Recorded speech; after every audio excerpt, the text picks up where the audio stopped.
Amsterdam was a big sailor city. Like I said, sailors would come here to party. And their idea of partying involved drinking, gambling, and sleeping with prostitutes. So the first street they came down, it was filled with those things that they loved.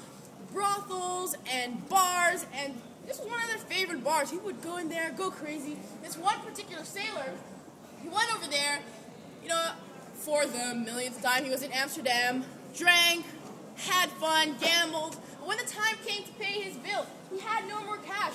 So they went to the bar owner. And the bar owner had seen him around before. He was like, seen you around before, you're a good man. I'll trust you.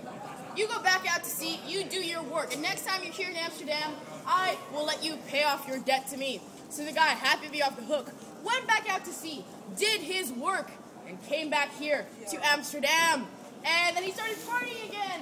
He remembered he had to pay his bill, but, on his way back to the bar, he found a prostitute with poker cards in one hand and beer in the other. So drinking, gambling, and prostitution all wrapped up into one. How could he say no? He went off, had fun with that drinking, gambling prostitute, came back to this bar, and tried to talk to the owner again. But this time, the guy wanted to see some form of payment. The guy said, I don't have any money on me, but I have a monkey. Yeah, the guy had a monkey on him. Don't ask me why. And then he paid with the monkey. It was okay. Now the guy thought to himself, okay, I go to all these exotic locations. They have monkeys.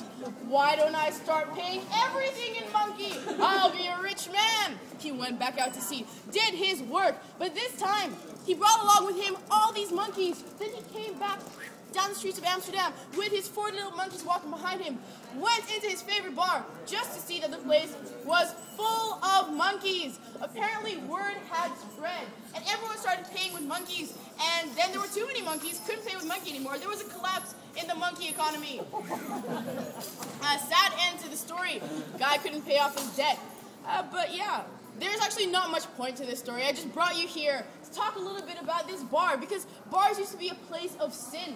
Because during that time, there was a little period in Amsterdam where alcohol was illegal. So they went to these kind of places to taste alcohol. Yes, we're tasting it, not drinking it. It's like smoking a joint without inhaling. Doesn't really work, but it's all good, because where there is sin, there's also salvation. So if you'll turn to this side, you will see a big giant skeleton. Now, big giant skeletons and other scary things are very common in Christianity. This used to be a church. Now this right here behind you is St. Olaf, because we had a bunch of Nordic traders that came here to Amsterdam. They set up their church over here, and nowadays it's owned by NH Hotels. Exactly, it doesn't really make sense. Not anymore a place of salvation, but hey, Christians, they're right next to sin, always.